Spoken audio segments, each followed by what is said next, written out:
Evo, potem lahko rečem. Ja. Torej, mogoče bi začel z stanjem, ki je bil pred covidom. Pred 2 ali 3 leti je Nacionalni inštitut za javno zdravje organiziral ob dnevu duševnega zdravja oktobra okroglo mizo in srečanje v zvezi z duševnim zdravjem otrok in mladostnikov. Takrat je bila tudi predstavljena raziskava, o kateri tudi Matej najbrž dobro ve. Se je bil tudi del tega takrat tima, ki je to predstavljal. Meni se je zdelo takrat zelo zgovorno to, kar se je pokazalo, ne, če grem kar po vrsti, spremembe v preživljanju prostega časa se opaža pri mladih v teh raziskavah, ki so bile ne samo v Sloveniji, tudi po Evropi, več sedenja, manj gibanja, porast nezdravega življenjskega sloga s tem v zvezi, ne, potem več virtualnega druženja na račun manj druženja v živo, potem ta razpršenost, multitasking, več opravilnost, ki je potem generira nek nemir, nevrozo, nervozo, potem življenje v avtopilotu, nekako avtomatizirano življenje, kjer je manj stika s seboj in pa težava otrok in mladostnikov, da težje povežejo informacije z življenjem.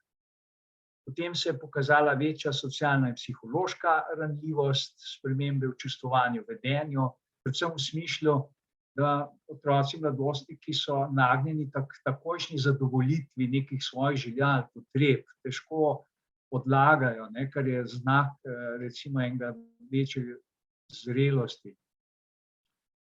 Naraščanje čustvenih in vedenjskih težav je bilo ugotovljeno pri 11, 13 in 15-letnikih za približno 20%, naraščanje psihosomatskih simptomov, 28% je poročalo o doživljanju vsaj 2 psihosomatskih simptomov na teden, najpogosteje nespečnost, nervoznost, razdražljivost, utrtost.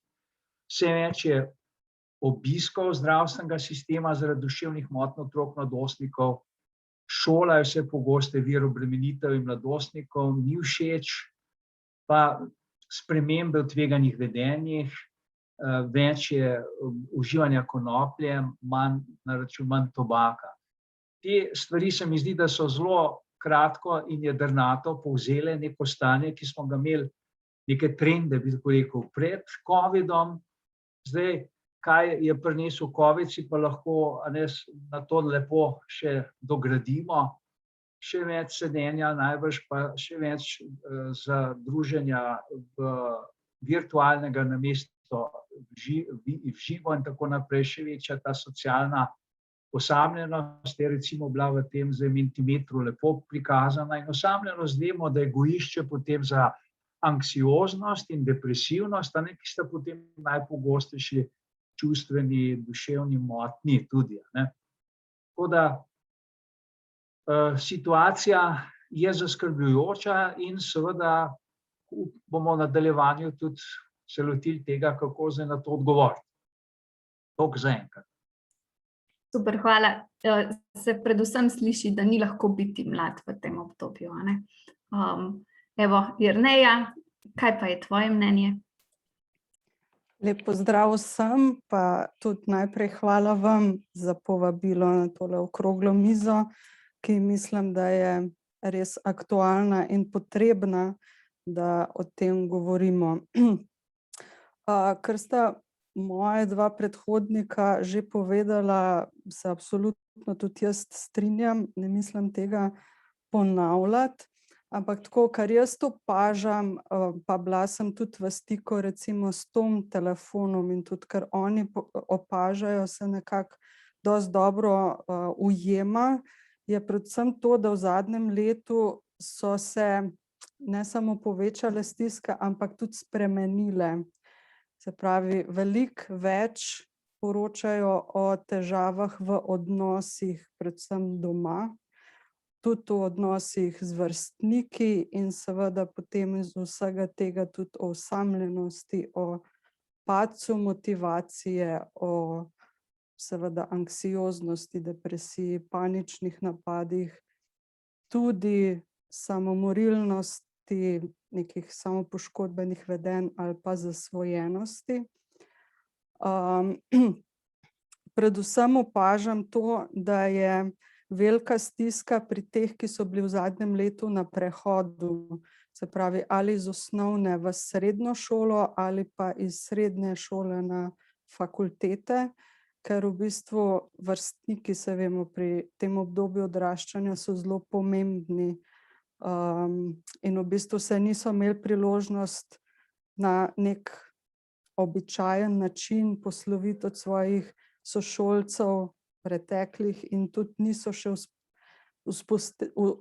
uspeli vzpostaviti odnosov s svojimi novimi sošolci. Še posebej študentje, se pravi, oni so oktobra začeli in takrat je bil spet ta novi lockdown in nekateri se s svojimi sošolci celo leto niti videli še niso. Tako da to je kar zelo velika stiska in v bistvu jim njihova socialna mreža nekaterim je popolnoma odpadla. Opažam tudi zelo velike razlike glede na socialni status, glede na to, v kakih razmerah živijo in koliko imajo res dostopa in možnosti za karkoli početi na kakršenkoli način. Pa to mislim, da v zadnjem letu res te, ki imajo stiske ali pa ki so jih že prej imeli, so do virov pomoči še veliko težje dostopali ali pa sploh niso imeli te možnosti. Še posebej, kadar recimo je to okolje, ki je doma, neustrezno, kjer je mogoče vir problema, vir stiske v domačem okolju, so te mladi lahko ostali popolnoma brez možnosti pomoči. Tako. Hvala, Jerneja. Sigurno se čuti pomanjkanje, v bistvu, da primanjkuje ta varni prostor, ki je nekaterim predstavljala šola. Ja. Urša, izvoli. Ja, hvala za besedo in lep pozdrav tudi z moje strani. Ne bom preveč ponavljala vsega, kar so moji predhodniki že povedali. Tudi sama bi se strinjala, da po mojem je v tem obdobju zdaj več stisk in po drugi strani pa se tudi o tem več govori, kar je dobrodošlo in mislim, da vsi tudi to pozdravljamo, da več o tem govorimo, da bolj opozarjamo na vse stvari. Bi mogoče poudarila, da je trenutna situacija tudi eno, ko bi lahko rekli, ogledalo za nazaj, da vidimo, da pač se tudi nazaj v sistem ni vlagalo in vse to je zdaj nekako privlelo na plano. In se mi zdi, da je prav, da zdaj govorimo o tem, da opozorimo na tem in da pač nekako izkoristimo, če lahko tako rečem, ta val, da se stvari spremenijo na bolje in da bomo tudi za naprej bolj pripravljeni in da delamo že preventivno z mladimi. Ampak dobro, bomo o tem še mogoče malo kasneje. Bi pa mogoče tle poudarila še eno stvar. Se mi zdi, da se dostikrat, sicer sem v onem oblaku na začetku videla, da je bilo dosti teh besed ključnih, da se mogoče dostikrat pozablja sploh, oziroma mislim, da se je Jerneja že lepo navezala na to problematiko teh socialnih transferjev oziroma teh transferjev, ki morajo biti na mestu, sploh pri mladih, ki so na tem prehodu za v osamosvojitev v bistvu.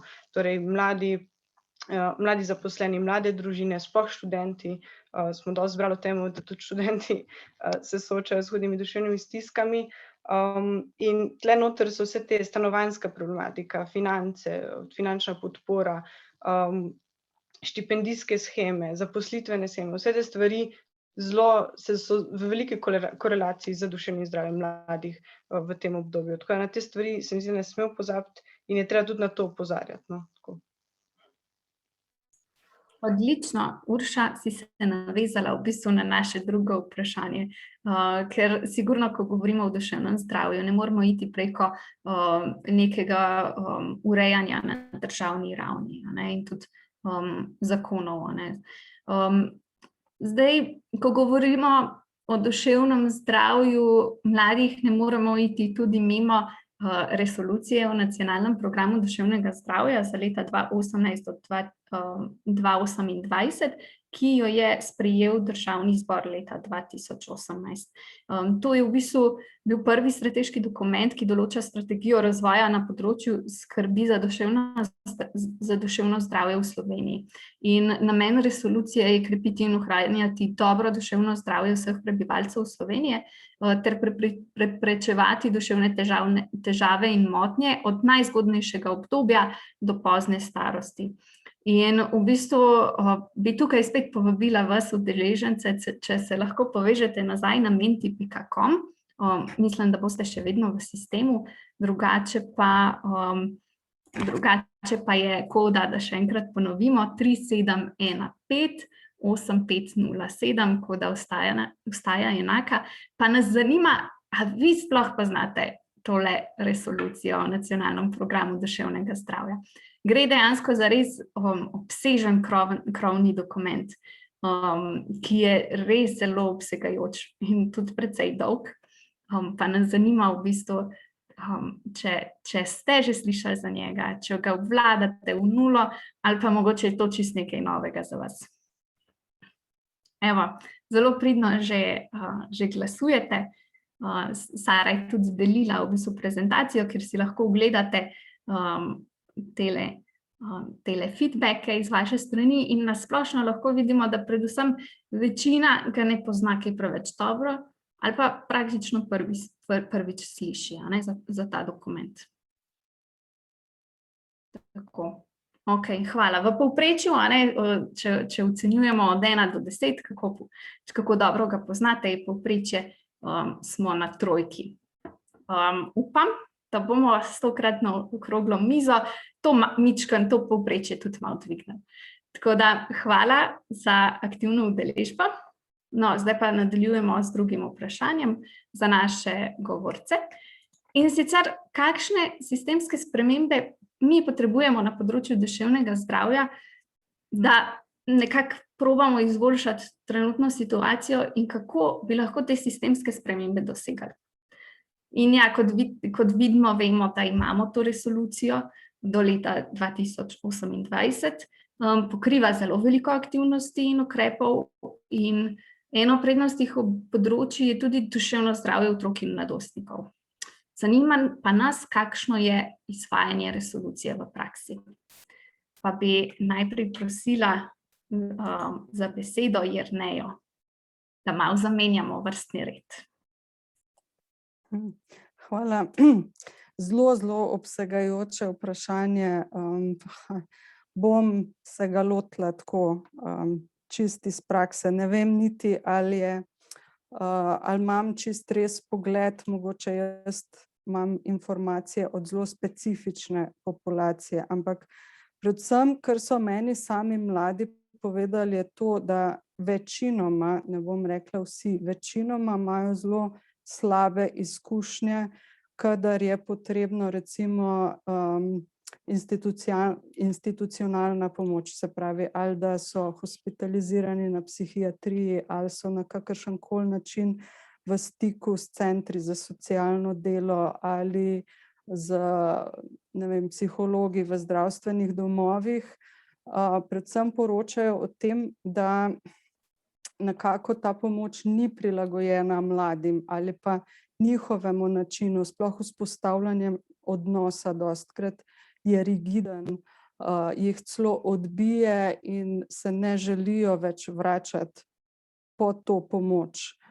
In to je spet predvsem pri tistih, ki si ne morejo privoščiti neke plačljive oblike pomoči, ker tisti, ki imajo seveda dostop do, ne vem, plačljive psihoterapije ali pa psihološke pomoči, seveda imajo drugačne izkušnje, ampak te pa, ki ne morejo se na ta način vključiti ali pa si poiskati pomoč, pa ostanejo zgolj na tem, kar je brezplačno.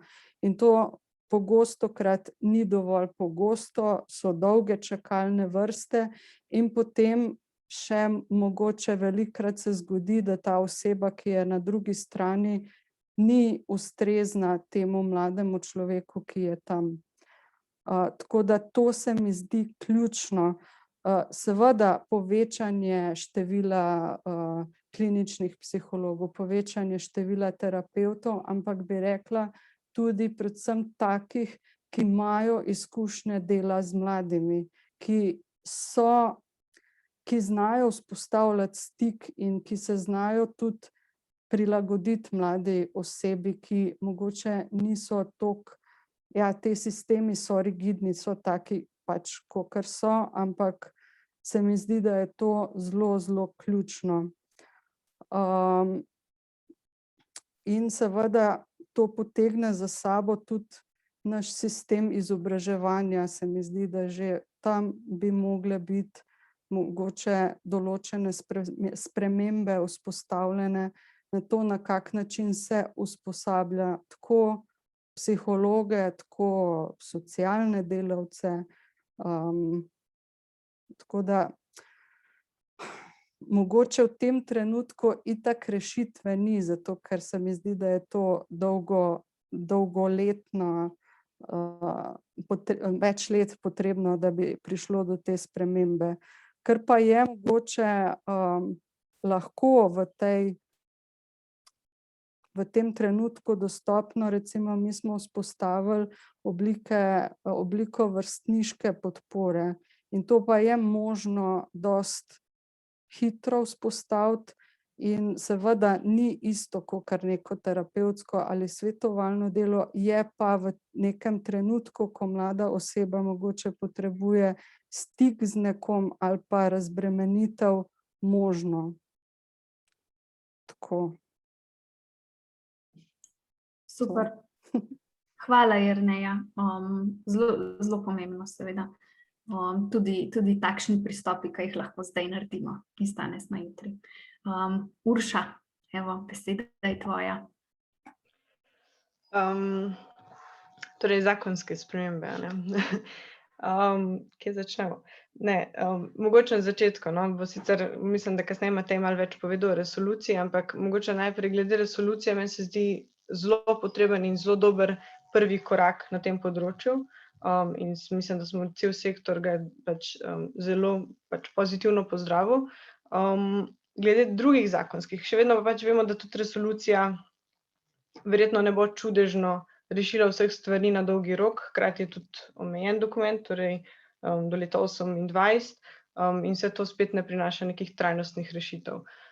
Torej, najprej z mojega vidika gledano ali pa z našega vidika gledano, kakorkoli, urediti zakonsko podlago, torej zakonsko urediti psihološko in psihoterapevtsko dejavnost, da se zagotovi neko trajnostno financiranje, ker se mi zdi, sploh po šolah, šolskem sistemu oziroma izobraževalnem sektorju je ogromno nekih projektov, enoletnih projektov, duševno zdravje ni enoletni projekt, ampak je tek na dolge proge, če lahko se tako izrazim, in je treba začeti zdaj, zato da bomo čez 10 let lahko se spet dobili na tej okrogli mizi, pa spet se pogovarjali o tem, da smo naredili nekaj, so pozitivne spremembe.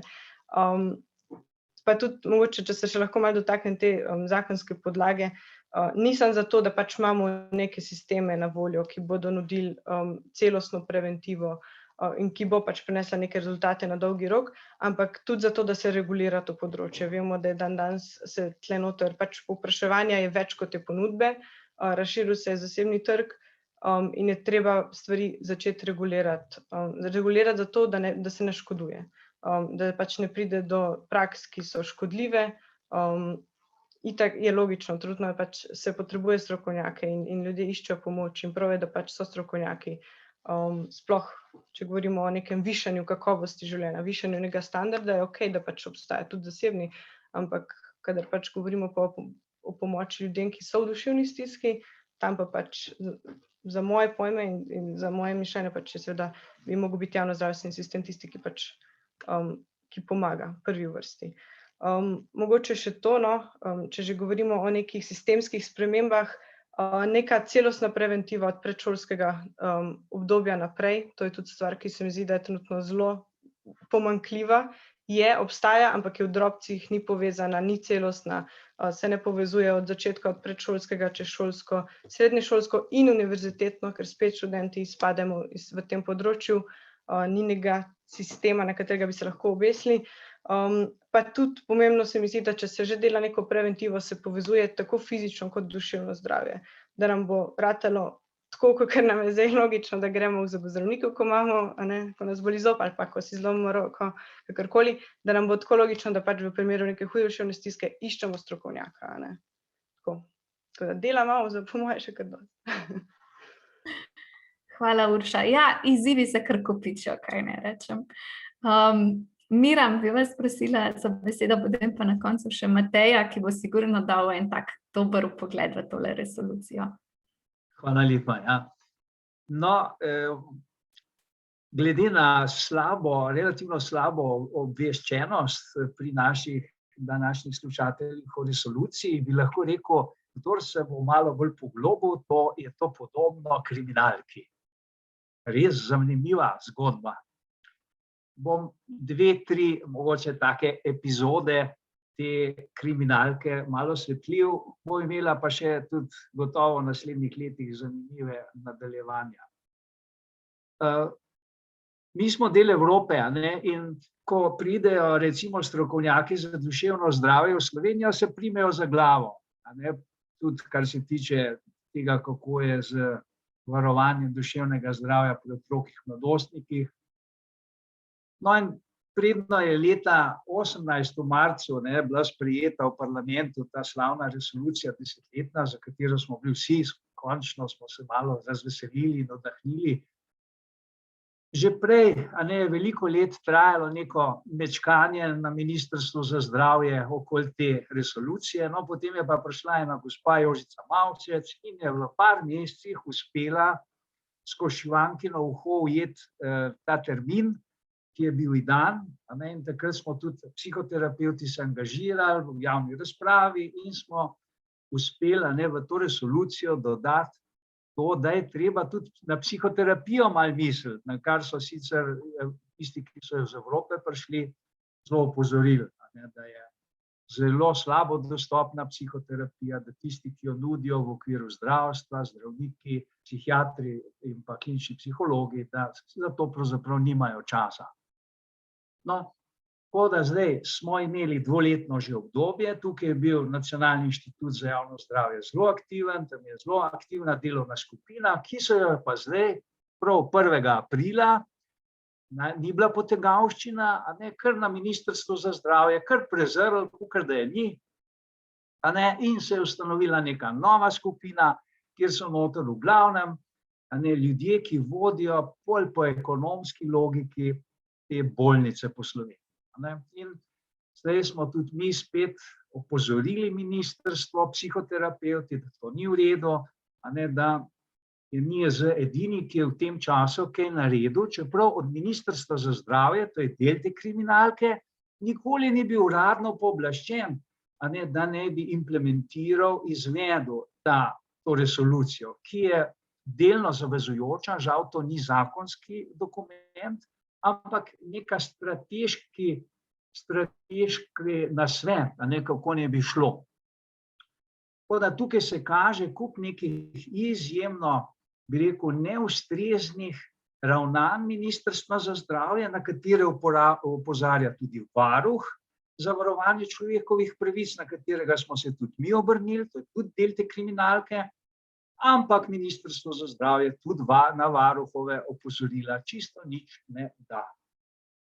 Tako da, zdaj, kje smo? Vso priznanje moramo dati tudi, kar se tiče tega, kar se je popravilo v tem obdobju 18-20, da smo dobili 11 od 26 predvidenih centrov za duševno zdravje otrok in mladostnikov. To je velik korak naprej. Kaj to pomeni? Ti centri naj bi bili po vseh zdravstvenih domovih po Sloveniji in naj bi obogatili to, kar zelo manjka, da bi otroci in mladostniki lahko prišli do psihološke pomoči, do psihiatrične pomoči, do raznih oblik psihosocialne pomoči in tudi psihoterapevtske. No, ampak tukaj je še en del te kriminalke, da psihoterapevti, ker zakonsko ta poklic ni reguliran, ne obstaja sploh v Sloveniji poklic psihoterapevta, v teh timih zaenkrat centrov za duševno zdravje otrok in mladostnikov jih ni. Zakaj ne? Ker nas ne more biti, ker nas ni, dejansko. kar je seveda absurd, ker psihoterapija bi morala biti nujen del menija teh centrov za duševno zdravje otrok in mladostnikov. Tako da po eni strani super, premik se je zgodil, ampak kar se psihoterapije tiče, pa smo še vedno izločeni. Za konec naj povem to, pojdite na spletno stran, recimo svetovalnega centra za otroke in mladostnike in poglejte, kakšne so čakalne dobe. Danes sem kliknil, 400 dni je čakalna doba za psihiatrično storitev za otroke in mladostnike, 400 dni, 250 dni za klinično psihološko storitev in 100 dni za logopedsko storitev. To je situacija v Sloveniji. Čakalne dobe so take, da so absurdne. Pol pa tisti, ki zadane na tej tomboli in dobi ali psihološko, ali psihiatrično, ali psihoterapevtsko pomoč na teh naših centrih obstoječih, ima pa potem frekvenco srečanj na 2 meseca, če ima srečo 1 urico, ali pa na več mesecev 1 urico. Po vseh merilih psihoterapevtske stroke s tako frekvenco ni možno otrokom z duševnimi motnjami prav nič pomagati. Tole imamo, takole sramoto, res sramoto v Sloveniji. No in na to sramoto se jaz potem se angažiram na naši fakulteti, da smo krenili z raznimi izobraževanji, tudi s tem, da smo začeli s temi izobraževanji za psihoterapijo otrok in mladostnikov, 4-letni program, imamo 1-letne tečaje, ki so zelo dobro obiskani. Seveda to ni nobena sistemska rešitev, ampak ena kapljica, vsaj kot simbolično, nekaj je treba narediti. Srečati je treba zelo hitro število usposobljenih, dobro usposobljenih strokovnjakov, ki bodo lahko nudili psihoterapevtsko pomoč otrokom in mladostnikom. Zaenkrat to. Super, najlepša hvala, Miran. Matej? Ja, ta resolucija. Zelo veliko zgodb je mogoče povedati o njej. Res je to en obsežen dokument, ki se je tudi dolgo pisal. Od sprejetja zakona o duševnem zdravju je minilo praktično 10 let, preden smo jo dobili, kar je 9 let predolgo. Ampak ko smo jo dobili, je pa to dokument, ki upošteva ene sodobne poglede na duševno zdravje prebivalstva, ki v bistvu ne izpusti nobene skupine prebivalstva, upošteva duševno zdravje skozi celotno življenjsko obdobje, od spočetja pa do zadnjih let življenja, in ki v bistvu tudi naslavlja vsa različna okolja, v katerih duševno zdravje v bistvu nastaja, v katerih se gibljamo. Pa naj bo to zdravstveni sistem ali sistem izobraževanja, sociale ali kaj podobnega. In že iz tega izhaja, da je jasno upravljanje takega programa lahko zelo zahtevno. Še toliko bolj zahtevno je pa, če za tem ni ene podpore, predvsem politične podpore, potem je to lahko misija nemogoče. Pred kratkim, v bistvu septembra lani, je bila v Sloveniji misija Svetovne zdravstvene organizacije, kjer so pregledali naš napredek na področju duševnega zdravja. Nekako v ospredju je bila ocena napredka na področju implementacije resolucije in pa v bistvu ena strokovna usmeritev tudi v področje, ki bi jih bilo potrebno naslavljati kar se da hitro. In med temi področji so praktično vsa, ki so v akcijskem načrtu nacionalnega programa že od samega začetka, in jih prenašamo tudi v naslednja akcijska obdobja. Na kratko je tudi ta misija potrdila pravilno usmeritev nacionalnega programa v smislu skladnosti z evropskimi načrti, z pristopi, pogledi, ki jih ponekod že zelo dolgo razvijajo, drugod jih poskušamo uveljaviti. In ja, je pa res, da je implementacija pomanjkljiva do sedaj bila. Določena področja so bila nekoliko bolj naslovljena kot druga, ponekod so bili narejeni res zelo veliki koraki v pozitivno smer. Tukaj lahko izpostavimo definitivno oblikovanje oziroma vzpostavitev centrov za duševno zdravje na primarni ravni. Je pa res potrebno izpostaviti, da resolucija oziroma nacionalni program naslavlja tudi marsikatera druga področja, ne samo urejanje zdravstvenega sistema, ampak tudi področja promocije duševnega zdravja in preventive duševnih motenj, pa destigmatizacije, pa v končni fazi tudi normativno oziroma zakonsko ureditev različnih dejavnosti, kot je bilo že omenjeno, ki so predpogoj za številne druge aktivnosti, ki so predvidene v nacionalnem programu. Tako da je možnosti za napredek še mnogo. Je pa res, da smo trenutno že v 5. mesecu leta 2021 in akcijski načrt še trenutno ni sprejet, pa čeprav bi se moral začeti izvajati za tem letom. Tako da to nas lahko definitivno skrbi, ampak na nek način je pa res, da ima ta nacionalni program široko podporo. Mislim, da bi ga definitivno lahko začeli izvajati še bolj intenzivno, kot smo ga lahko v prvih 2 letih do sedaj.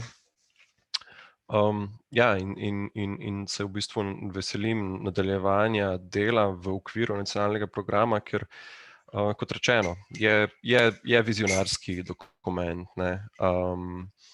In lahko vzpostavi marsikaj, kar bo varovalo, krepilo duševno zdravje tako mladih kot vseh drugih populacijskih skupin. Ja. Najlepša hvala, Matej. Torej, vizijo imamo, s tem moramo pa poskrbeti, da bomo stopali v smeri proti njej. Mogoče bi tu poudarila še, da je 3. cilj trajnostnega razvoja tudi zdravje in dobro počutje, ki vključuje tudi duševno zdravje. In konec koncev je Slovenija tudi zavezana k tem ciljem, ki so bili sprejeti na vrhu Združenih narodov, in to definitivno mora biti prioriteta. Če ne prej, je pa praktično zadnji čas zdaj. Super, pa pojdimo naprej. Evo, dragi udeleženci, Mentimeter, ponovno, še zadnjič danes, ne bomo vas preveč izmučili. Nas pa zdaj v bistvu zanima še ena druga tematika, in sicer, kaj je vloga mladinskega sektorja tukaj pri duševnem zdravju mladih. In nas zanima, kako vi gledate, v bistvu, dosti izmed vas, udeležencev prihaja tukaj iz mladinskega sektorja, verjamem pa, da vsi poznate, vsaj kakšno organizacijo za mlade ali mladinsko organizacijo, in me zanima, kaj menite, kako je delo mladinskih organizacij na področju duševnega zdravja. Mladinski svet Slovenije je tudi v bistvu krovna organizacija nacionalnih mladinskih organizacij, tako da mimo tega pač enostavno ne gre. Lahko vidimo, oziroma bomo še mičkam počakali, da imate čas obkljukati oziroma označiti svoje odgovore.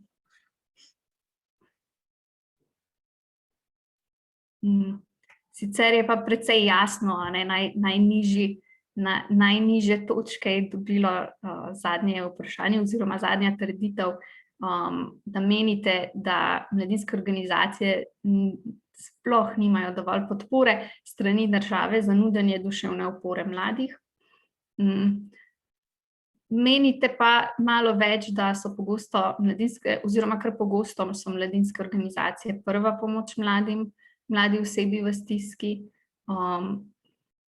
Nismo pa tako dobro usposobljeni za naslavljanje tega področja, ne? Kljub temu, da smo dostikrat praktično prva bojna linija, če bi lahko tako rekli. Lahko bi rekli, da so mladinske organizacije še kar aktivne na področju naslavljanja duševnega zdravja, ampak definitivno bi bile pa lahko še bolj. Hvala za vaše odgovore. Pa če se dotaknemo kar naslednjega vprašanja za naše govorce. Kaj pa vi pravite? Kakšno vlogo predstavlja mladinski sektor, torej mladinske organizacije, mladinski centri, mladinski delavci, ki delajo v teh organizacijah pri podpori mladih v tem času in v času duševnih stisk? Na kakšne načine mogoče tudi pri vas naslavljate duševno zdravje mladih na času COVID-19? In mogoče, če lahko izpostavite tudi kakšno dobro prakso, ki ste jo morda videli tudi kje drugje in bi bilo definitivno vredno to omeniti, tudi zato, da morda damo idejo še komu drugmu, da se da še veliko narediti na tem področju. Pa bi prosila Uršo Leban za besedo. Torej, kakšno vlogo predstavlja mladinski sektor? Jaz bi rekla, da zelo veliko. Jo je že pred časom epidemije, pa tudi zdaj v času epidemije, kljub temu, da verjetno so nekatere dejavnosti zdaj zaradi epidemije manj zastale. Ampak se mi zdi, da na splošno, že mladinsko delo samo po sebi v bistvu predstavlja neko preventivo, bi lahko rekli. To se dostikrat sliši in je tudi v bistvu res. Mladinski delavci so tisti, ki so direktno v stiku z mladimi. Verjamem, da bo verjetno Jerneja imela še več o tem zapovedati, tako da nam šla v to polje. Bi pa rekla, da se mi zdi, da v določenih merah prevzema tudi del odgovornosti, ki ga nosi v bistvu zdravstveni sistem, oziroma bi ga nosil zdravstveni sistem. Mislim, da je glih prej bil omenjen Center za otroke in mladostnike in tudi ostale podobne, vsi mladinski centri v bistvu po svoje. Sistem pa pač trenutno ne zdrži krize, ki je, oziroma že prej ni zdržal, zaradi kadrovske podhranjenosti. Bi mogoče pa še v bistvu izpostavila tudi to, da se mi zdi smiselno, da se ozavesti, da ko govorimo o preventivi, da se vlaga tudi v preventivo na tem področju, torej v preventivo, ki jo lahko izvaja tudi mladinski sektor, oziroma mladinske organizacije, in da je potrebno opolnomočiti tudi ta vidik, da je potrebno opolnomočiti vse v bistvu ljudi, ki so v stiku z mladimi, da imajo znanja, da vejo postopati, da so informirani, kam usmerjati mlade, da imajo informacije. Recimo, ker si naslovila tudi dobre prakse, tudi na MSS opažamo, da nekatere članice imajo že neke protokole v smislu, kam usmerjati mlade v primeru duševne stiske, imajo neke smernice, po katerih se lahko mladinski delavci v bistvu zgledujejo oziroma pač informirajo. Še bolj bi bilo, da bi govorili o, ne vem, bolj, kako bi rekla, še bolj ekstremnih ukrepih, kot recimo vsi delamo prvo pomoč, ko gremo na izpit za avto. Tako bi pač mogli za moje pojme delati tudi vsi, ki delajo z mladimi, imeti neke osnove, kako pač nuditi prvo psihološko pomoč. Mislim, da so to neke take osnove, ko govorimo o tem sektorju. Pa mogoče še glede MSS-ja, se mi zdi tudi ta mnenjski dokument, ki smo ga zdaj izdali oziroma nedavno spisali, je zelo lep prvi korak, zelo lepa osnova, da tudi mladi pokažemo, da nam je mar, da želimo neke sistemske spremembe, da tudi pozovemo v bistvu k dialogu z odločevalci. Vem, da tudi MSS v bistvu smo zelo nekako probali postaviti stik z vsemi temi odločevalci in naslavljati to problematiko. Hkrati pa tudi v bistvu na MSS deluje ta ekspertna skupina za duševno zdravje, v kateri v bistvu so združeni cel mladinski sektor oziroma študentske organizacije, društva in verjetno tisti, ki malo bolj poznajo, so to sago, ki se je dogajala. Zlokrat je težava tudi v tem, da pač ni neke komunikacije med tistimi deležniki, ki bi mogla biti. In se mi zdi, da na tem področju je lahko tudi MSS, kako bi rekla, nek vzor, da pač vzpostavljamo komunikacijo med sabo, kljub temu, da mogoče, ne vem, se ne vidimo v določenih temah, ampak je pa pomembno, da debatiramo, mislim, da imamo skupni cilj, zato je tudi pomembno, da se o tem pogovarjamo in stremimo k tem spremembam.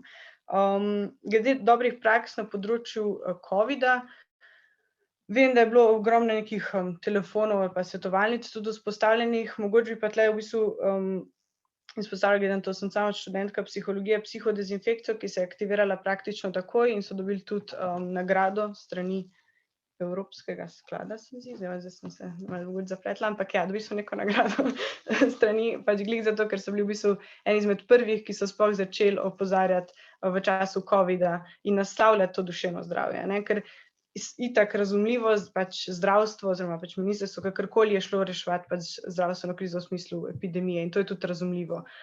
Se mi zdi, da pa pač vsekakor se šele za 1 leto po tem smo se začeli šele pogovarjati o tem o duševnem zdravju, kar je pač spet malo prepozno verjetno. Hvala, Urša.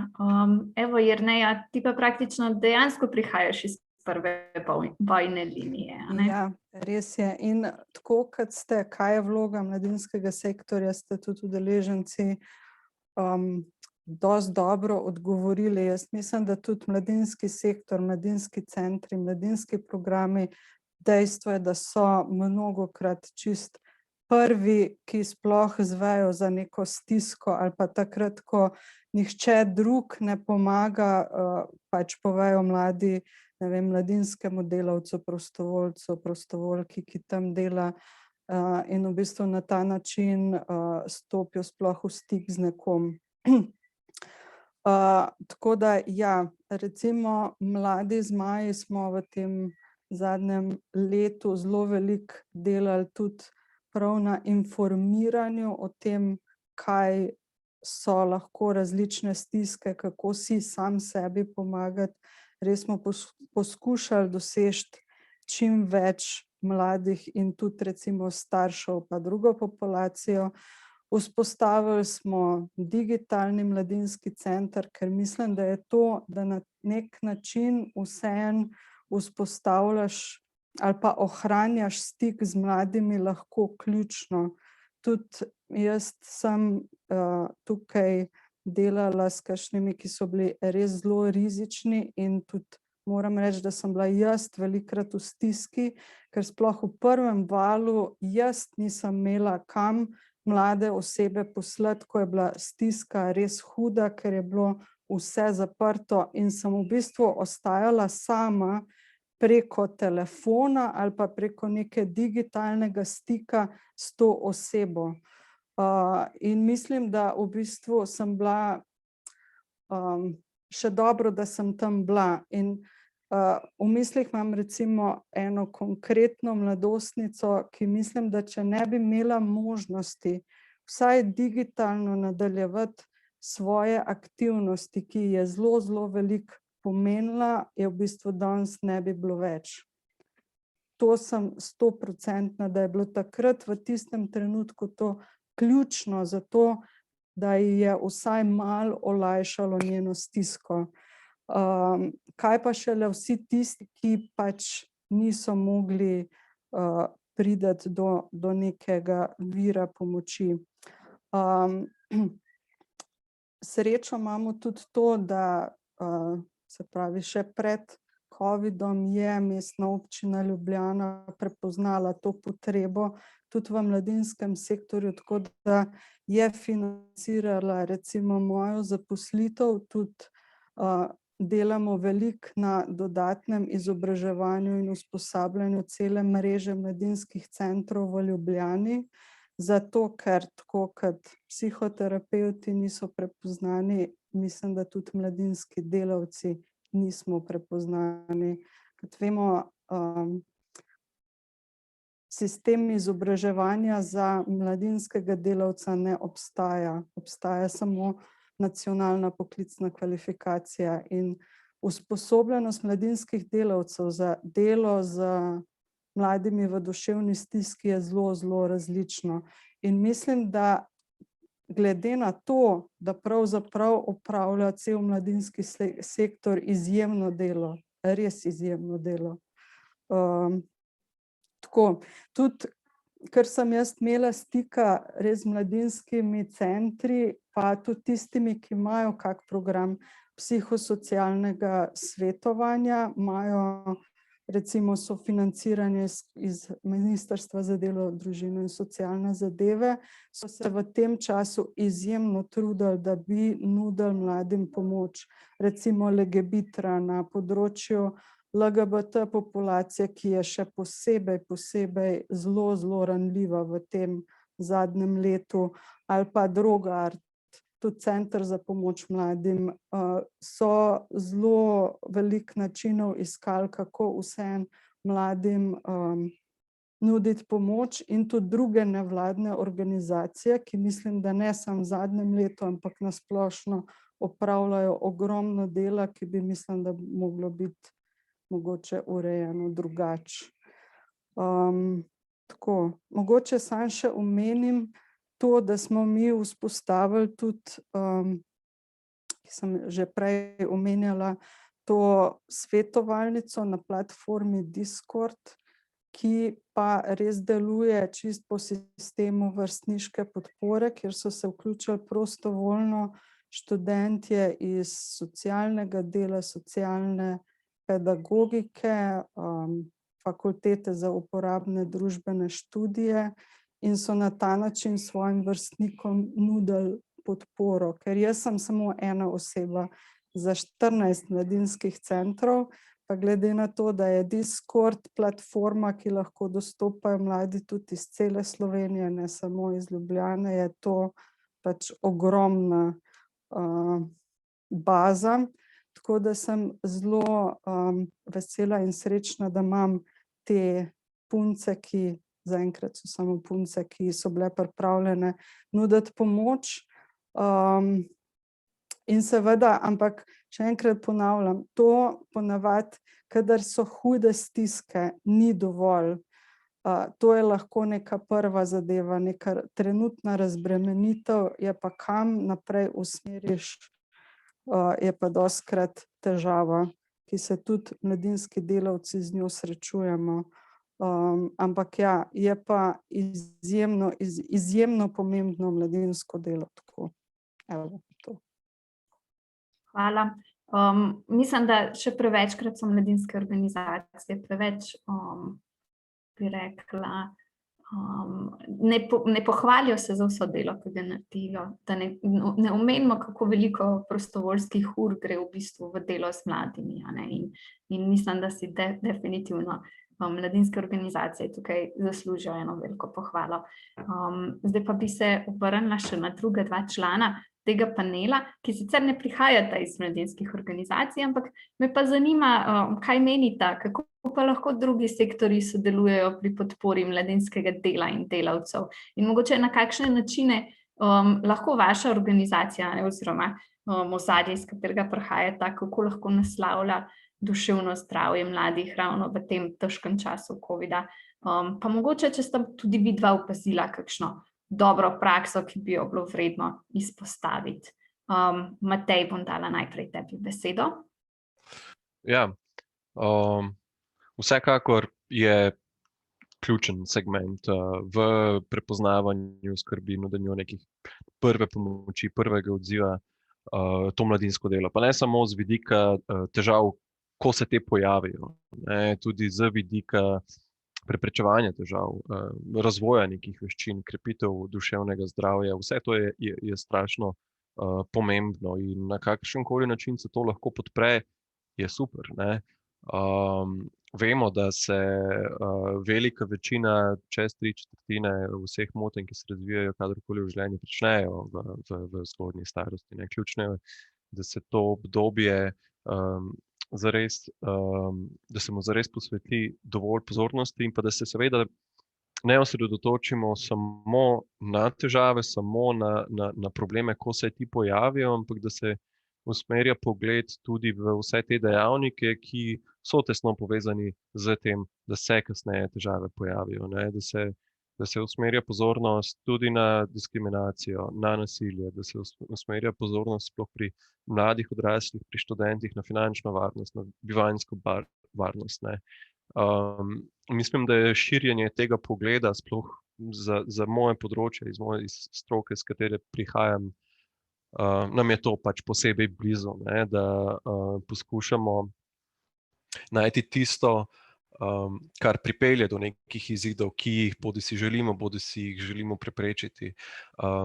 In se mi zdi, da je mladinsko delo ali pa mladinske organizacije so prisotne v vseh teh področjih, omogočajo večjo socialno vključenost, omogočajo pač aktivnosti, ki so pozitivno povezane z dobrim duševnim zdravjem, od telesne aktivnosti do kulturnega udejstvovanja, in hkrati opozarjajo na določene prakse, pojave v naši družbi, ki ponovno so povezani z slabšimi izidi, z težavami v duševnem zdravju, kot sem že predhodno omenil, nasilje, diskriminacija in podobno. V času epidemije smo se pa vsi znašli v enem zelo posebnem obdobju, ko so bile možnosti interakcije zelo omejene. Praktično se v živo nismo dobivali izven v bistvu gospodinjstva. In to je pač zelo spremenilo, kako živimo. V končni fazi tudi mlajši, pa čeprav so bili že digital natives in tako naprej, jim ni prav nič pomagalo pri nadomeščanju vsega tega, kar smo izgubili. Kar se tiče teh dobrih praks, zagotovo se mi zdijo vse te različne kampanje, iniciative, sploh ob prvem valu se mi zdi, da je, se pravi marca lani, se mi zdi, da je v zelo kratkem času se zelo veliko število ljudi, organizacij, društev angažiralo in začelo ponujati najrazličnejše aktivnosti, pripravljati kampanje, ki so naslavljale v bistvu stiske, s katerimi smo se soočali, sploh takrat, ko smo spremljali te grozeče prizore v Bergamu in okolici, ki se na srečo takrat pri nas niso uresničili.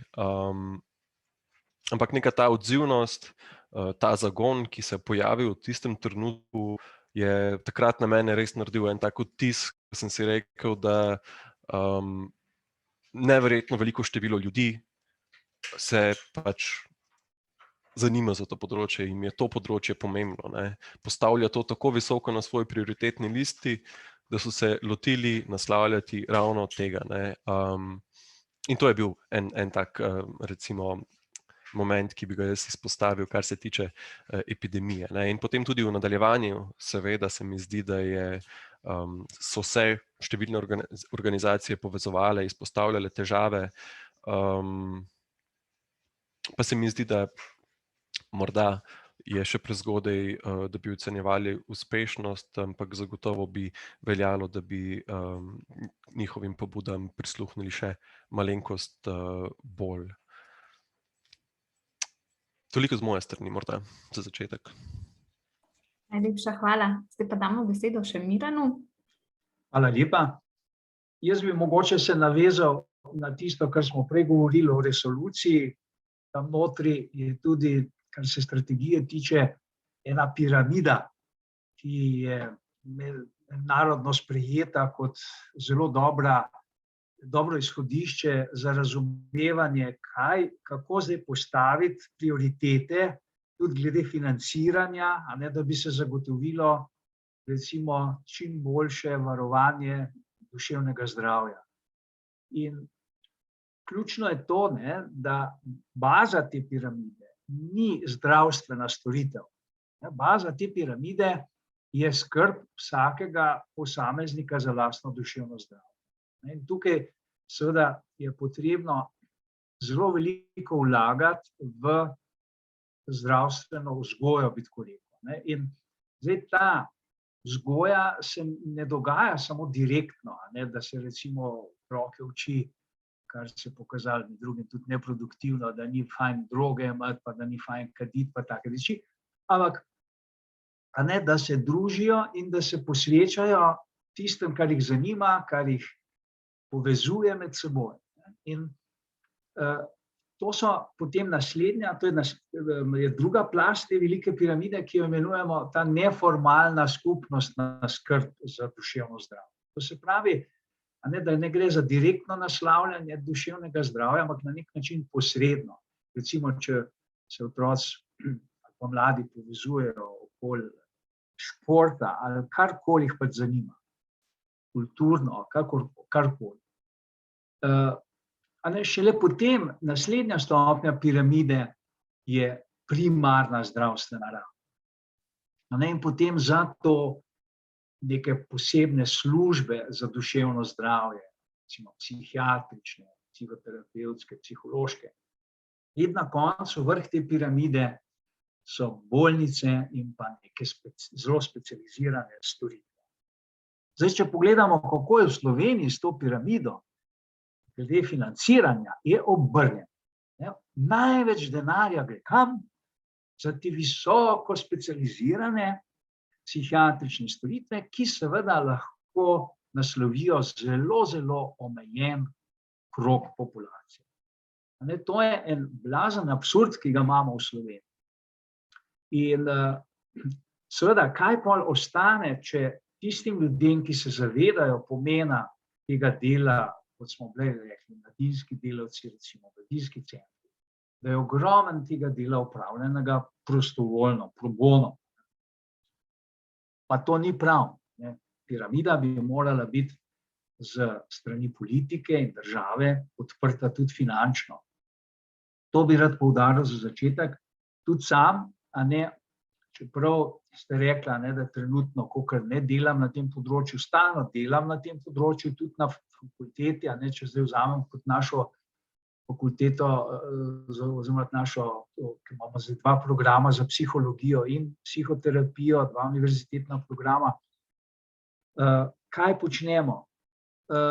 Mi imamo v okviru študija en zelo velik fond ur, ki mora vsak študent opraviti psihosocialno prakso. Psihosocialno prakso. Po vseh službah in pa raznih organizacijah, ki so v tej piramidi, kot sem prej rekel, bolj pri dnu, da tam dobijo ta občutek, kaj pomeni tudi to, čemur pravimo preventivno delo, ne samo kurativno. Ker baza te piramide je preventiva. Potem se počasi, ko se oži ta piramida, gre tudi v neke oblike bolj fokusirane, indicirane preventive in potem odkrivanje nekih možnih duševnih motenj in preprečevanje tega. Tako da, tudi psihoterapija je tako narejena. Psihoterapija, če si jo kdo predstavlja samo kot neko obliko zdravljenja, je to dosti preozek pogled. Psihoterapija je tudi zelo usmerjena v preventivne programe. In to hočemo tudi našim študentom zelo jasno pokazati, jih usmerjati preko te prakse, ki jo morajo delati, in pa jih spodbujamo, da potem sami začnejo tudi v času študija z nekaterimi projekti, lahko znotraj naše fakultete ali pa zunaj, tudi v sodelovanju z partnerskimi organizacijami. Recimo, zdaj trenutno sem tudi jaz vključen, da pripravljamo en poletni tabor za otroke in mladostnike, ki bo izrazito preventivno usmerjen, iz tega pa potem tudi mogoče bomo nadgradili to tudi z nekimi bolj terapevtskimi tabori za tiste, ki so potem že odkriti, kot rizični otroci, mladostniki. Tako da tukaj imamo, vsak naš študent mora opraviti tam 6 mesecev do 9 mesecev tega dela, ki je seveda neplačano delo, in to je velik resurs, s katerim zdaj razne programe razvijamo. Od igralnih uric za najmlajše do nekih izobraževalnih tečajev tudi za starše, za mladostnike, za otroke, imamo tudi, kot smo rekli, psihološko svetovalnico, pa potem seveda do teh bolj specializiranih že psihoterapevtskih storitev v okviru naše psihoterapevtske ambulante. Čakalnih dob pri nas ni, to moram poudariti, tudi v času covida smo obljubili zelo veliko brezplačnih pomoči po telefonu in tako naprej. Zdaj usposabljamo skupino naših študentov za tudi svetovanje po telefonu za otroke in mladostnike in tako naprej. Razne programe razvijamo, da bi tudi to preventivno dejavnost, o kateri je bilo zdaj že govora, podprli.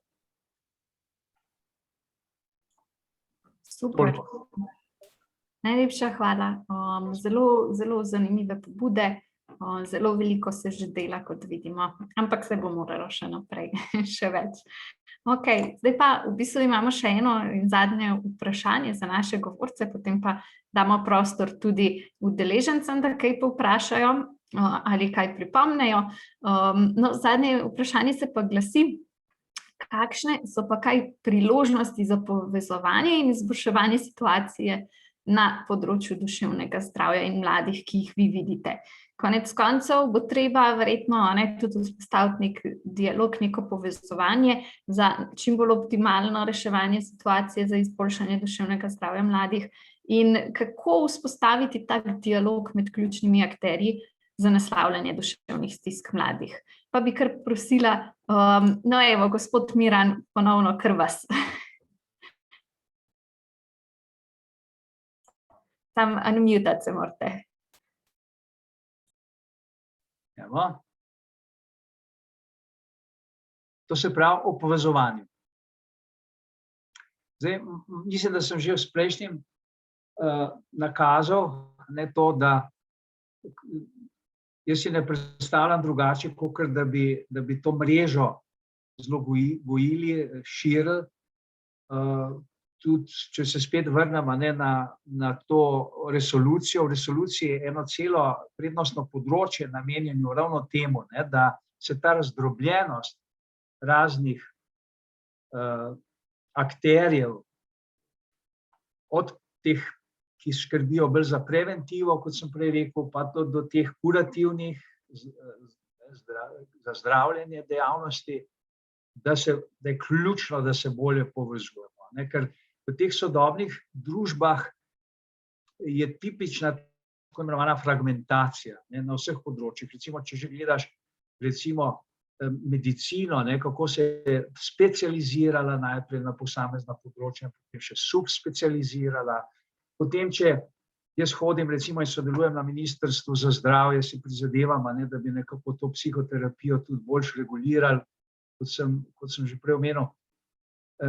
Zdaj 16 let zadnjih redno sem vključen, kolikor se da, poskušam pomagati, bil sem član nekih delovnih skupin. Vidim, kakšne velike težave so pri vseh medresorskih projektih, recimo tam, kjer bi moralo bolj sodelovati Ministrstvo za zdravje z Ministrstvom za socialo. In seveda potem je tukaj Ministrstvo za izobraževanje, za šolstvo in tako naprej. To so tako konkretni prepadi vmes, ki si jih zelo težko predstavljaš, kako globoki so, dokler jih sam od blizu ne vidiš. In dejstvo je, da mi rabimo to že na tej politični, državni ravni, da bi to bolje funkcioniralo. Prej smo že omenili, recimo, da ko je bil zakon o duševnem zdravju sprejet, kar je bila spet zelo dolga zgodba, da je bil sprejet, pa potem smo 10 let čakali na resolucijo. Zakaj je to tako? Ja, recimo zato, ker za duševno zdravje sta dve ministrstvi ključni, za socialo in za zdravje. In tam gre zelo, zelo težko to sodelovanje. In tako naprej. Skratka, na vrhu, tem recimo političnem, imamo slabo situacijo, kar se povezovanja tiče. Zato pa seveda mi, če tako rečem, v bazi moramo pa prehitevati seveda državo in skrbeti za to, da se povezujemo. Tudi to, kar danes delamo, se mi zdi, da je del tega in sem zelo vesel, sem hvaležen za to povabilo, da se lahko slišimo še bolj. Mogoče, jaz sem si zapisal mladinski centri, bom zdaj po tej okrogli mizi takoj Jerneja še klical, pa Uršo, pa bom rekel, čuj, a lahko še kaj malo bolj sodelujemo z Matejem, smo itak že zmenjeni za en sestanek in tako naprej. Skratka, to je tisto, kar se mi zdi ključno, povezovanje. In A ne smemo preveč upati, da nas bo država pri tem ne vem kako spodbujala, mi jo moramo skozi prehitevati, nikaj. Hvala. Super, hvala. Tako, ja, tudi civilna družba mora malo spodbujati državo, ja. Jerneja, evo, izvoli besedo. Ja. Jaz sem tudi velika zagovornica povezovanja. Jaz mislim, da sam vsak zase zelo malo lahko naredi, skupaj pa lahko kar veliko naredimo. Tudi moje izkušnje, kdaj so se kakšne stvari ali pa res težki, zapleteni primeri dobro končali, dobro razrešili takrat, ko je pač cela mreža ali pa nek tim strokovnjakov se uspel povezati in je vsak naredil tisto, kar je mogel narediti in hkrati poslušal tudi vse ostale. To je tisto, kar mislim, da bi moglo biti tako po defaultu.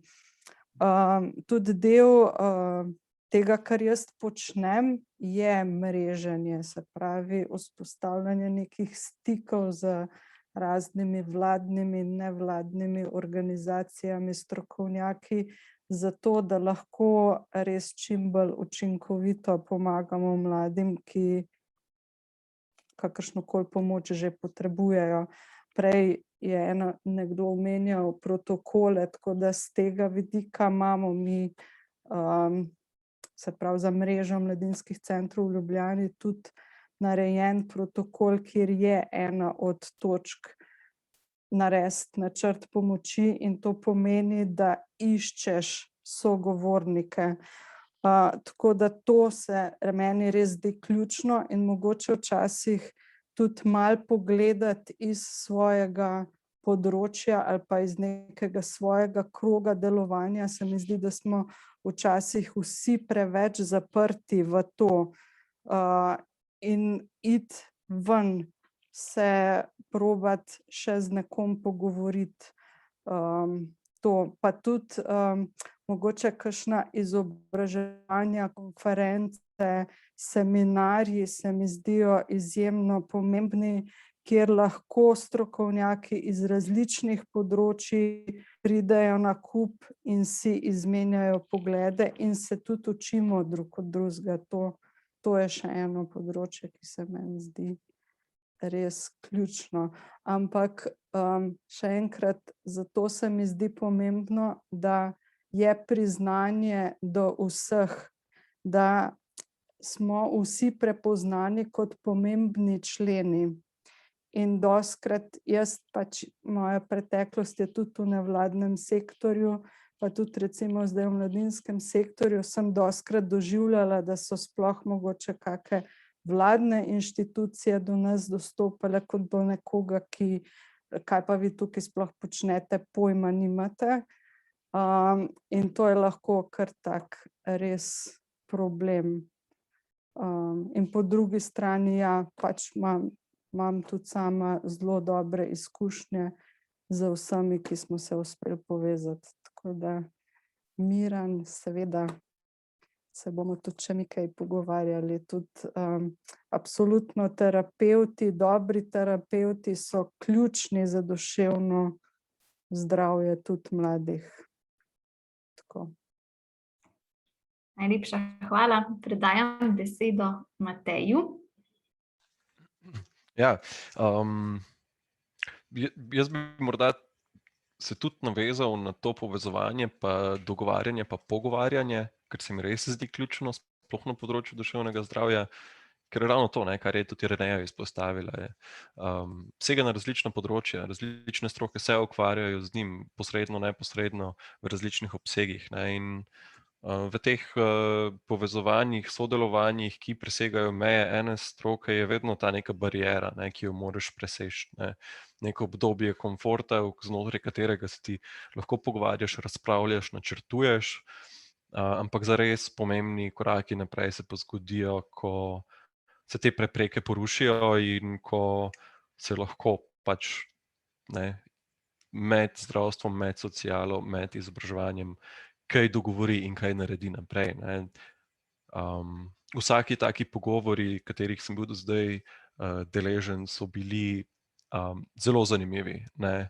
In videlo se je, kaj vse se da narediti. In ja, mislim, da je to zagotovo ena pot naprej, da se potem to tudi naredi. Ampak kot rečeno, se mi zdi, da je res treba negovati to kulturo dialoga, ne, in ja, malce znižati te ograje med našimi vrtički, da pogledamo še malo, kaj je pri sosedovih.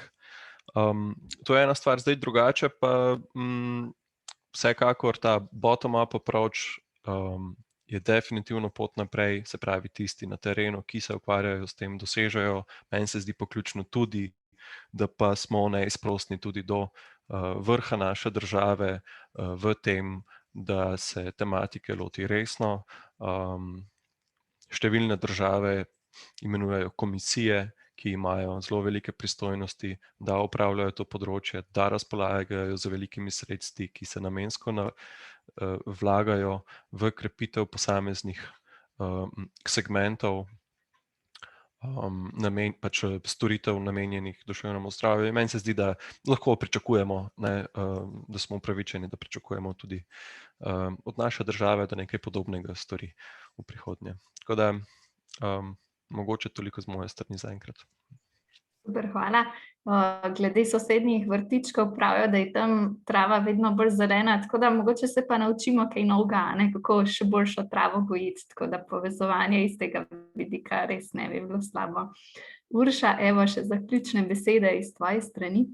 Ja, hvala. Mi je zdaj Matej v bistvu z jezika vzel to vrtičkov, ker sem jo tudi hotela uporabiti, ampak se mi zdi, da je bilo v bistvu že vse rečeno. Povezovanje je ključ.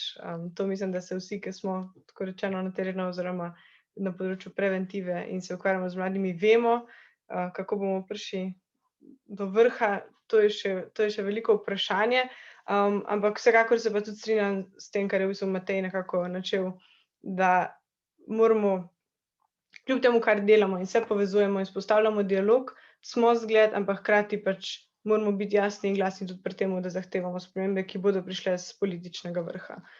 Ker tudi s tem v bistvu, ko tudi politiki, ministrstva pokažejo neko, kako bi rekla, naklonjenost temu, ko dajo prednost duševnemu zdravju, dajo zgled za to, da je to tudi pomembno, mislim, tako pomembno kot fizično zdravje in pomagajo pri destigmatizaciji. Tako da počasi, da prihaja z obeh strani. Zdaj, kako bomo to dosegli, ne vem.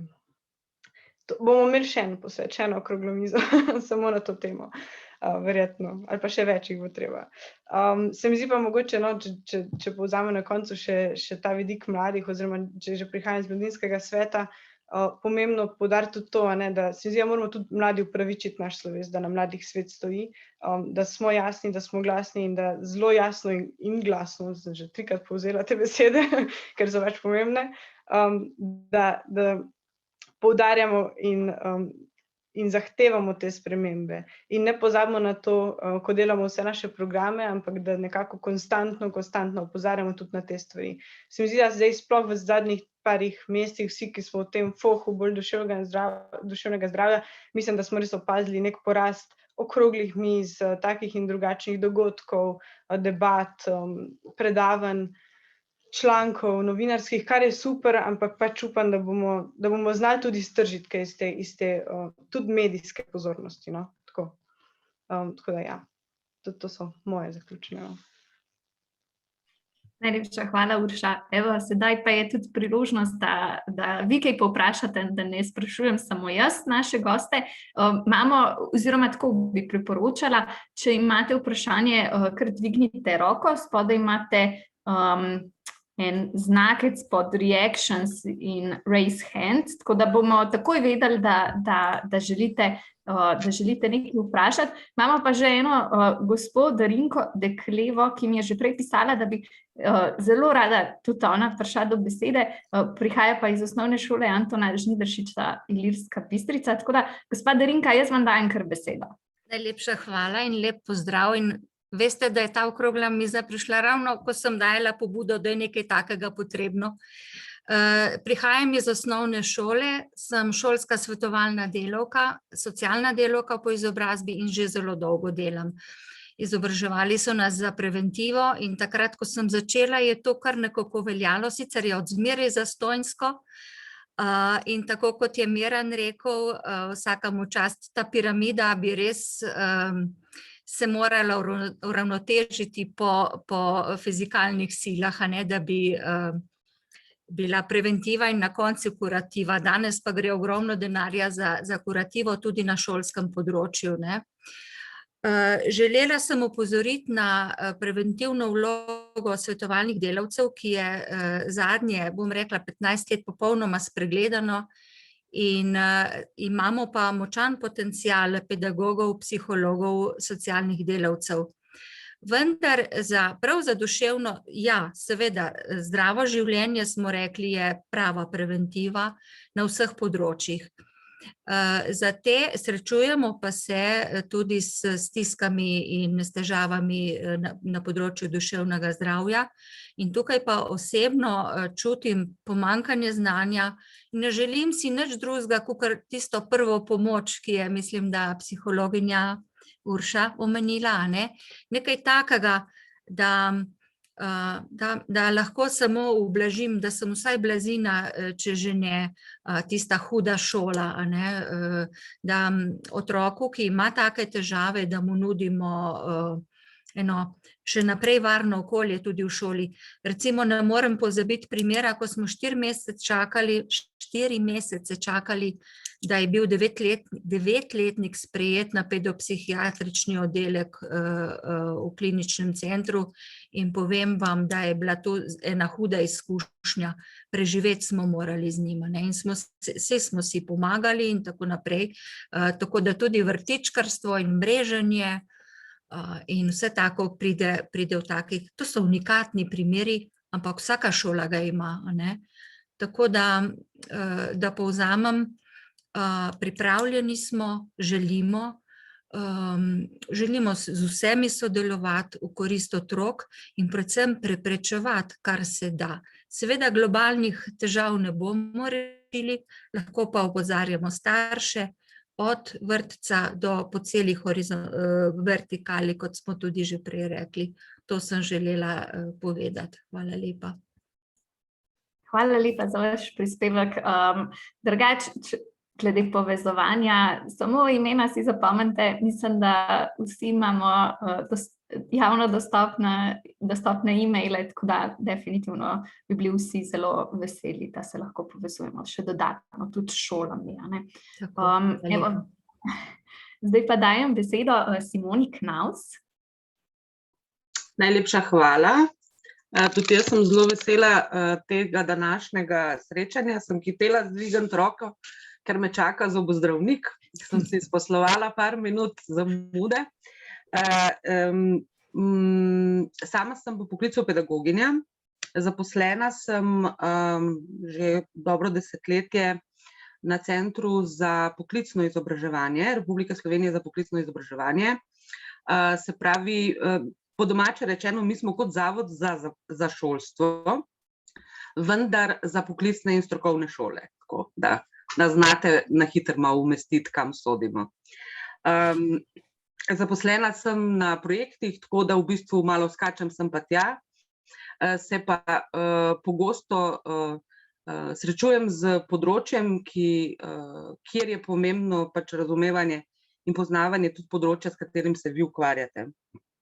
Tako da se opravičujem za kakšne napačne uporabe terminov, ker verjetno bolj iz splošno pogovornega polja prihajam s kakšnim izrazom, pa boste prevedli potem tako, da bo prav, vsekakor pa v smeri dobronamernosti.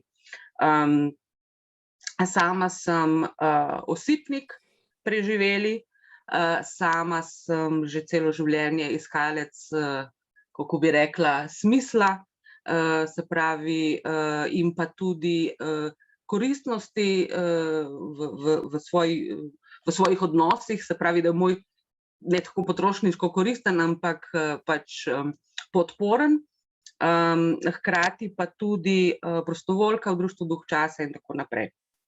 kjer smo v tem koroni skrbimo za te računalnike, ste nas mogoče slišali, pa me mogoče kdo tudi s tem poveže.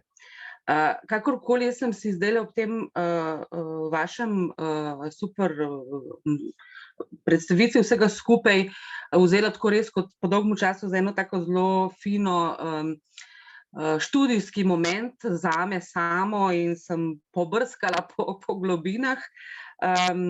Hotela sem to še povedati, no, da na CPI se pa pogosto srečujem s temam, kot so preprečevanje osipa, potem smo imeli zdaj vračanje mladostnikov v šolo ali pač na delo, se pravi niti in podobno, no, tako da vedno me te tudi individualizacija, formativno spremljanje, take konkretnejše aktivnosti, kjer se da res, bi rekla, narediti premik, pravzaprav, ki ima dolgoročne učinke in je zelo tesno povezan z duševnim zdravjem, zelo, zelo, zelo in s preventivo. Zato me je tudi vaše vabilo tako nagovorilo. Se pravi, zdaj moj povzetek razmišljanja je tako. Jaz sem se srečala pred kratkim z eno karikaturo stanja, kot ga jaz ocenjujem na splošno v javnosti, da je glede duševnega zdravja. In sicer na enem roditeljskem sestanku sem slišala izobraženega človeka, mislim, da je sicer ni iz družboslovnih ali pa humanističnih ved, ampak vseeno izreči izsiljevanje s samomorom. In to je bilo v času, ko je prišlo ven ta najbolj odmeven članek na to temo, končno ste povedali, kako hudo je zares. Jaz moram reči, da zdaj me kar trese po telesu, ko to slišim in to mi strašno odzvanja.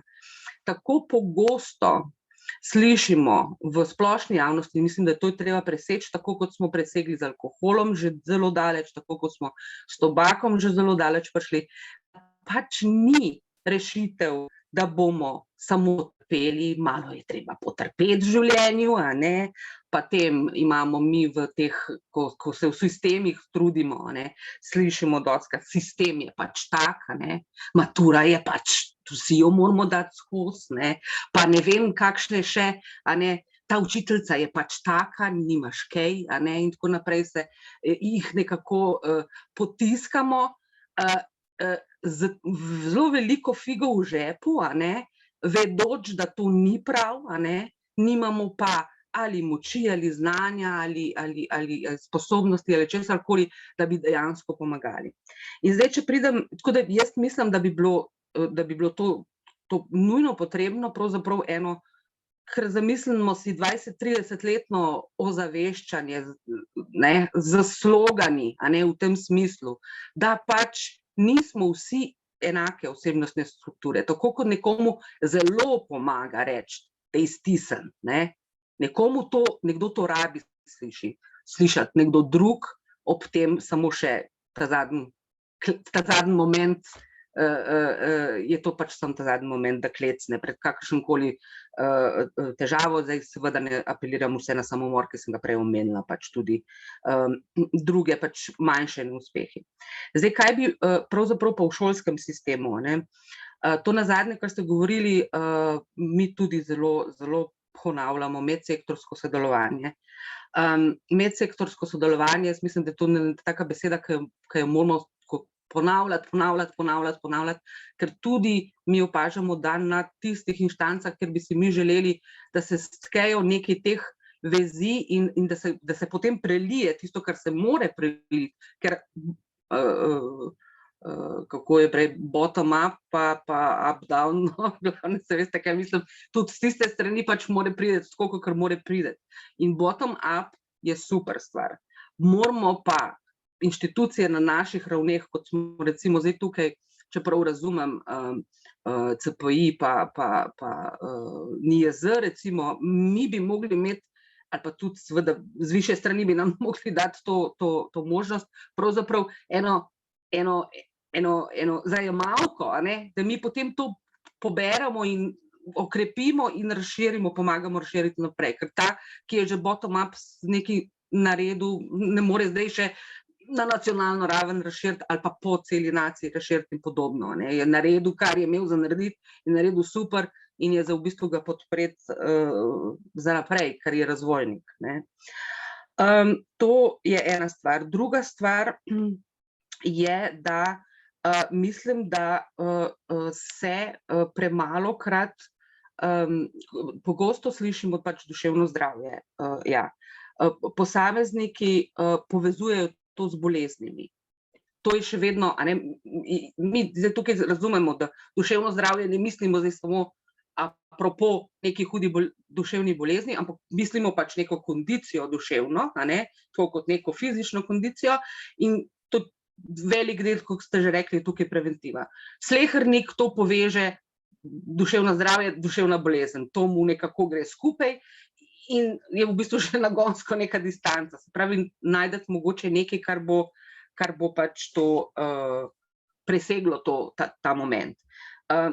Ne smemo po mojem pozabiti, jaz samo obrobno to vem, vi boste vedeli to bolj natančno, mislim, da ne bom usekala preveč mimo, da je zelo veliko duševnih stisk posledica ali pa ta zadeva zelo enormno poveča situacijo, kot je prej tudi gospa Jerneja rekla, ne? Socialno-ekonomski status, socialno-ekonomska situacija. Mi pa tukaj nimamo zdaj več samo to razliko, da pač eni smo bolj revni, eni bolj bogati, eni se lahko nekaj več privoščimo, eni nekaj manj, ampak imamo v bistvu eno zelo negativno perspektivo prihodnosti. Zelo negativno. Jaz sem v začetku EU-ja, ko v 80-ih letih pela o čisti vodi in tako naprej, pa še zdaj smo tam. Še zdaj zbiramo peticijo za to, da bomo v čisto vodo. Se pravi, da je treba, da bi rabili tudi z vaše strani slišati tisti procent, koliko je to pomembno, koliko je to dejansko pomembno, da ti pač ne moreš kar potrpeti ali pa ne vem kaj, če pač nimaš žlico, če nimaš računalnika, če nimaš, ne vem, pač za obuti in obleči in tako naprej, in da so v bistvu osnovne življenjske potrebščine pač kaj več kot to, da imaš približno streho nad glavo, pa da se pojaviš oblečen pa čist v javnosti. Da je to tvoje, se opravičujem, ja, se opravičujem, ampak bom pohitela, hitim. In kar se tiče šolskega prostora, jaz bom mogoče spet majčkeno ostra, ampak bila je študija pred leti, ki je pokazala, da v bistvu žal mi pedagogi različnih vrst imamo celo majčkeno slabšo situacijo glede našega znanja, sposobnosti ali pa mnenja napram splošni javnosti v določenih momentih. To je bilo enkrat pred leti v zvezi z vrtci pokazano. In sicer v šoli učitelji, vsi mi, ki delamo z učitelji, mi, ki delamo v šolskem področju in seveda predvsem ti, ki delajo z učenci, bi morali razumeti veliko bolj natančno, kaj to je preventiva, kaj je to duševno zdravje in podobno. In kako njihovo vedenje in njihovo strokovno delo, se pravi njihovo didaktično delo, njihovo metodično delo v razredu vpliva na posameznika in potem tudi na cel. Gospa, jaz sem prekinila, imate še 1 minuto. Ja, najlepša hvala, se opravičujem. Hvala za razumevanje. Tako da tukaj bi jaz pač želela poudariti, da bi tudi bilo super se povezati na tem področju usposabljanja učiteljev, pa tudi pričakovanja od fakultet, ki usposabljajo učitelje, da okrepijo ta del. Ker zelo veliko učiteljev, ni to primer osnovne šole, to je bolj primer srednjih šol, ima zelo šibko pravzaprav znanje na tem področju. Najlepša hvala, da ste me razumeli, da ste me mogli pregnati, pa lep dan še naprej. Hvala vam. Sigurno ste izpostavili nekaj izzivov. Me zanima, če bi mogoče kdo izmed govorcev podal kakšno kakšen feedback, kakšno povratno informacijo napovedano. Ok, potem gremo pa kar naprej še na drugo dvignjeno roko in sicer, če se ne motim, je to Maja. Halo. Evo, kar izvoli. Ja, živijo, hvala Nina za besedo. Lep pozdrav vsem skupaj v imenu Mladinske mreže Mama, ki je mreža 50 mladinskih centrov in tudi Mladi zmaji so naša članica. Delujemo po principu bottom-up approach, ko smo veliko o tem govorili. In tudi naš namen je, se pravi, odgovarjati na potrebe tako mladih, kot pa tudi mladinskih centrov. Trenutno imamo en aktualni projekt na temo Mladinski centri za duševno zdravje mladih, je še v začetku, zato bomo tudi marsikoga zraven povabili in mi je zelo dragocen bil današnji dogodek. Bom zelo kratka in pa sicer na začetku je Nina omenila, da bo MSS predstavil vaše raziskavo na Svetu vlade za mladino.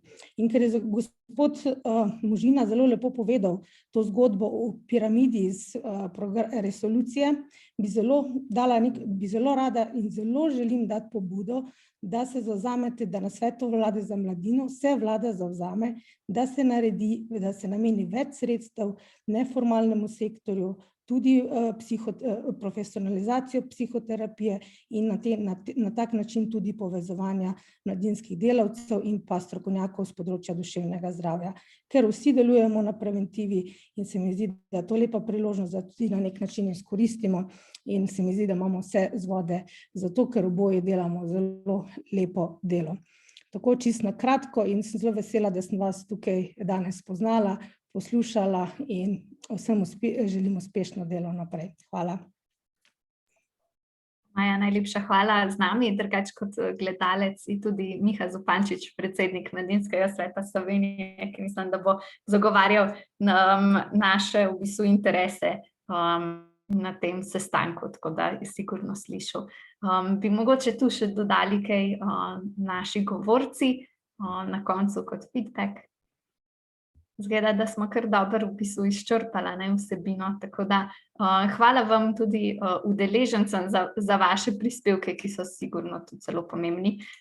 Mogoče samo za na konec, danes smo slišali zelo veliko, težko je dati to v par besed, ampak če bi mogla kaj izpostaviti, definitivno je ta osamljenost mladih nekako kar precej žarela ven, tudi stiske, kako zelo so se spremenile v današnjem času, recimo še posebej težave, ki jih imajo mladi doma in te prehodi iz ene šole v drugo, ki že na splošno so težki, zdaj pa je še toliko bolj, če niti ne poznaš svojih lastnih sošolcev.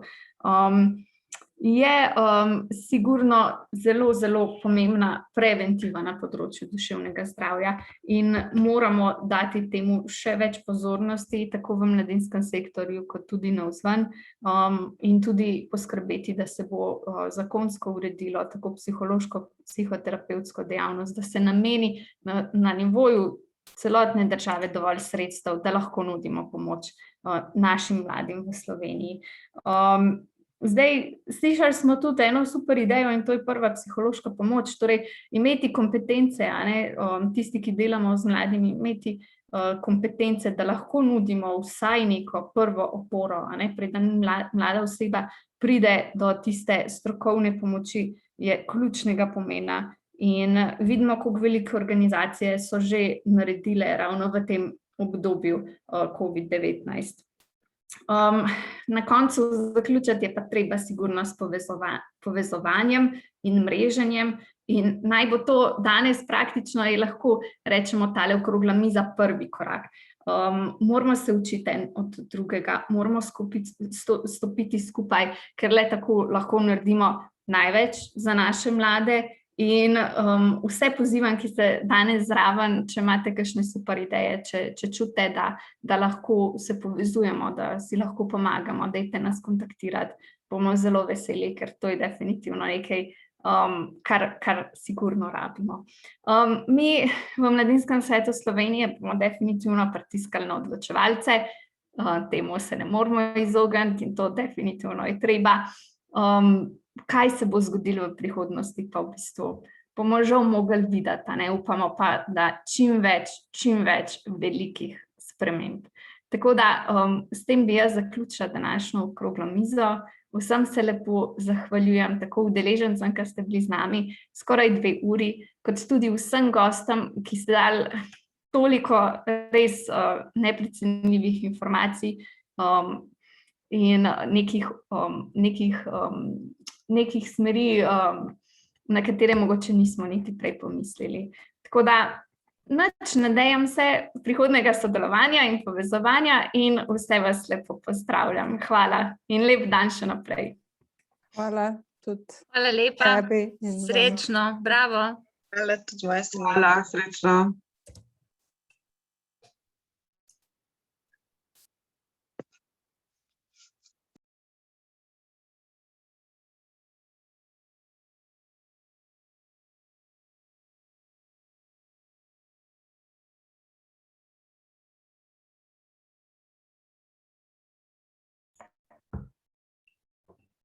Evo. Evo nas. Da so pa še oni 3 neaktivni. Pa Miha. Živijo, Miha.